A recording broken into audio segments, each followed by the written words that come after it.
But other than that, there's still lots of great information in that. Okay, moving on. What have we got? Here's a change of pace. Tremors. This book is written by Jonathan Melville, and I met him when I was at Edinburgh HorrorCon. He's a really nice guy, and he's put together a really great-looking book, which I've heard people really enjoying. And they went to a talk that he gave at the HorrorCon about Tremors, and he really knows his stuff, and he's been able to talk to loads of people who were original cast members and crew of the various parts of the franchise. That includes Kevin Bacon and Michael Gross, who writes the foreword, Galen Hurd. So he's really been able to get a lot of people on board with the book. And, you know, if you're into Tremors, this is a great way to explore not only the original film, which was a flop when it first came out, but actually started to gain momentum on home video. But also it ended up leading to loads of different sequels, some of which is, there's one sequel for Tremors that wasn't that long ago, which is out, and even a short-lived TV show. Now, I'll be honest with you, right? I haven't really seen a lot of Tremors films. I've seen the first one when I was younger. I can't remember it loads. And so I'm not like an uber Tremors fan, but this book does prompt one to reassess Tremors and go back to watch it again and maybe explore the sequels too, because these films have a real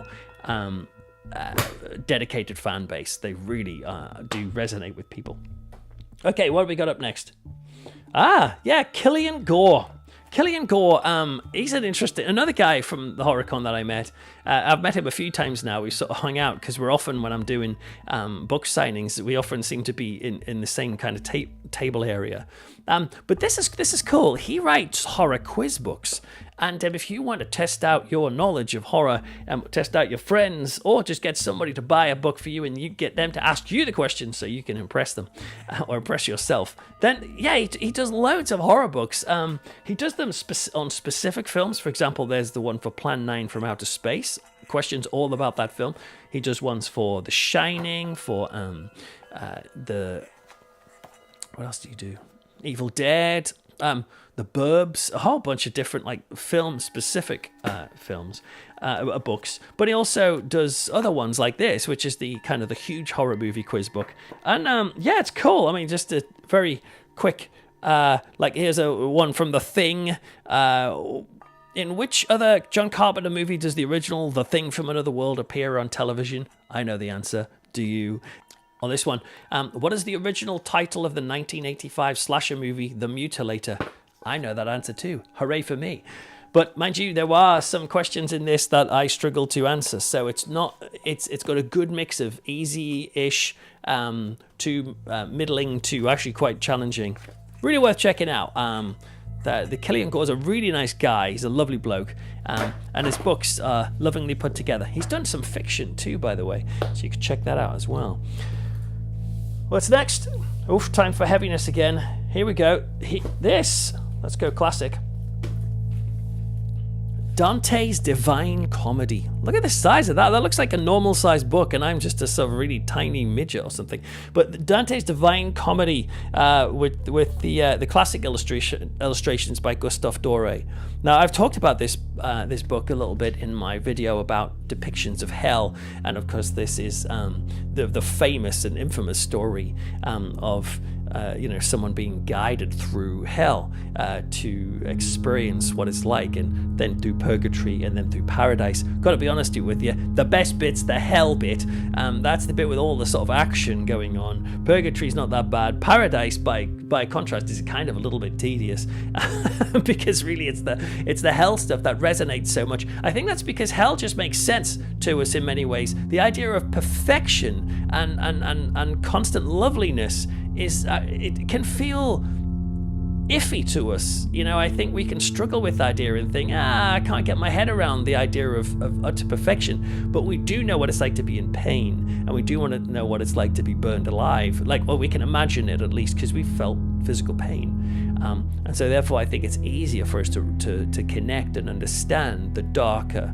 images. And I think that's why the hell sections of the Divine Comedy have been the ones that have resonated. And there's an amazing symbolism and some just shocking and scary images in here.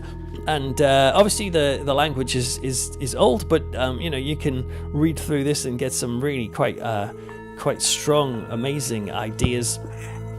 Don't feel like you're an idiot though if you read this and you kind of struggle to understand some of it. Some of it is written in a completely different age, but it's worth checking out and worth trying to get your head around, because this stuff is classic and has just some stunning ideas, some brutal ideas of what the afterlife could be.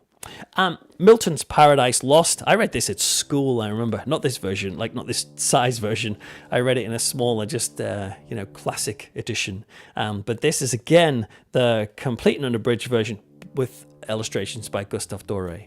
And he does a great, this is a great exploration by John Milton of, where is our place in the universe and how do we deal with good and evil and the knowledge of that once we have got it. It's been a very influential book, and it's, there's a lot of Satan in it. If you like Satan, you like reading about him and people chatting with the devil and trying to get their, trying to understand their relationship with God and all that sort of thing. This kind of intellectual and spiritual quest in the face of despair and redemption. That's what it says on the back. Loads of great pictures too. So, now what have we got next? Oh yes, Richard Freeman. Ta-da! Richard Freeman is an interesting bloke. He's an Englishman. He's a cryptozoologist.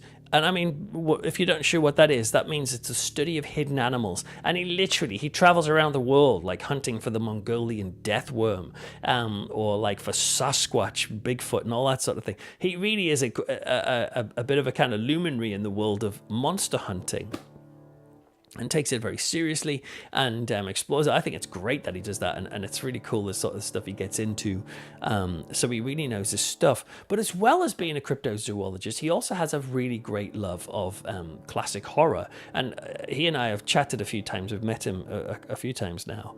And we have similar tastes in terms of we are kind of really drawn to the horror of the 70s and particularly kind of UK horror, which scared us as a kid. And that's one of the reasons why I enjoyed this book of fiction that he's written called Green Unpleasant Land, 18 Tales of British Horror, because reading it really does feel like it's a classic, Amicus movie or an anthology horror movie from the 70s that nobody told you about, and then all of a sudden you read the script for it, because all these stories I'm reading them and I'm thinking these would have worked great, or would work great in a 70s horror type environment. He's got another book, by the way, out, which I haven't read this yet, but it looks really interesting. It's called Hyakumonogatari. It's not easy to say. And Tales of Japanese Horror is what is contained in here. Hyakumonogatari, according to the back cover, is this tradition in ancient or Edo period Japan of reading stories, scary stories to one another by candlelight. And as people would tell stories of ghosts and monsters and the paranormal, a sort of a blue-horned demon could possibly appear. This book by Richard is a collection of those sorts of stories. Like I say, I haven't read it yet, but it's on my list to get to because I enjoyed his last book. And so this is worth checking out, Richard Freeman's Hyakumonogatari. Oh, by the way, it's worth mentioning, Richard's very open about his opinions about various things. And so, for example, in the introduction to this book, if you're a fan of Buffy the Vampire Slayer, I never really watched it, but if you did and you love it, you might struggle with him saying that it's just rubbish, that he hates irritating, god-awful Buffy the Vampire Slayer. He's very happy to kind of, he's not a big fan of those types of horror things, and this book was an attempt to return to the horror that resonated with him in his youth. But I found that quite fun, that he was so open about how he felt about some of this stuff. Lastly, this is an interesting book called Eerie Planet, a pictorial study of some of the darkest places in history. This is written by Marquis H.K. I hope I'm saying your name right there, Marquis. And he is from Australia. He's a writer and has written various things think he's written like a history of punk or something. He's a member of the Australian Church of Satan, as far as I know. Don't let that scare you. Don't let that put you off. He's a decent guy, as far as I know. He explores in this book the dark, spooky places on our planet, and has traveled all across the globe to get a glimpse of these places. And I found it interesting, some of the places that he had visited to, some of the places that I'd never even heard of, including, annoyingly, for example, like I was in Loch Ness a little while, just before I read this book, actually. Stayed at Loch Ness, right on the loch side, right near the water for a few days. And I hadn't fully appreciated that one of the homes of Aleister Crowley was just up the road, and Boleskine House they call it, I think. And if I'd read this first, I would have known that it was there, and I would have went out and checked it out and tried to track it down, but I didn't, and so I missed it. So it's good for that sort of thing. This book is filled with photographs that he took. They're black and white photographs. That's not a disaster. But, if you're expecting a big glossy colour book, it's not quite that. But there's still some great pictures. Alcatraz he's been to. Also, this was quite helpful. He visited the Hellfire Caves in England, which are these kind of underground caves in a place called Wickham, where they apparently, like gentleman society, used to have all of these weird rituals and orgies and stuff like that. He travelled all the way from Australia to go to it. I read this and think, hang on a minute, Wickham's just down the road from me.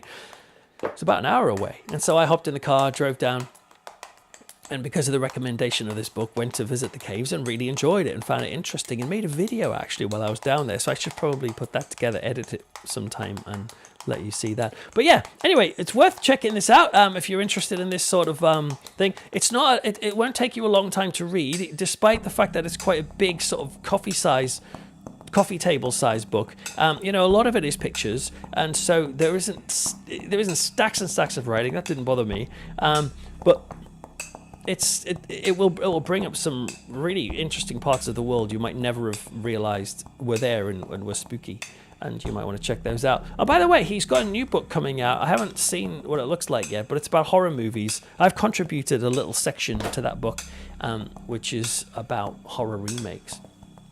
Anyway, there you have it. I think we'd better leave it there. Just looking at the clock. Been waffling on for a long time. But yeah, horror books are great, aren't they? We can watch horror movies, and as you know, I love doing that. But there's nothing like just kicking back and sort of sitting with a book, cup of tea, glass of whiskey or something with ice clinking if you're into that, and just, pouring over the pages of sort of spooky, scary, and gothic ideas. For so many years, we have been telling each other these scary stories, and we seem obsessed with it, which is one of the reasons why, I wrote that book, The Frighteners, to explore why we like that.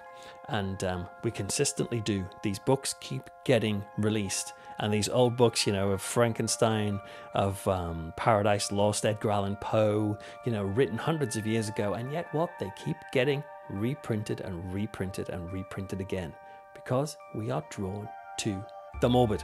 We can't help ourselves. I think that is not a sign of insanity. I think that's a sign of humanity. We're just normal people trying to grasp what it's like to be living in a world of suffering and scary things that do exist in real life. We try to deal with that in our own way by watching scary movies, playing scary video games, and reading spooky, scary books. So why don't you check out some of these books, or if you want to, check out some of my books in shops and stuff like that. But for now, I think I'll leave it there. Thank you for listening, and have a great week. Read some good stuff, and don't forget, the flick's the church for God.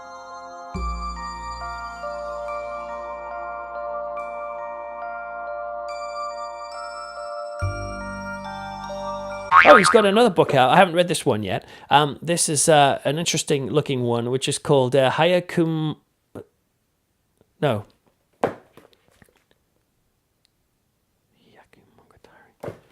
He's got another book out as well, by the way, which I haven't read this one yet, but it looks really interesting. It's Hyakumongatari.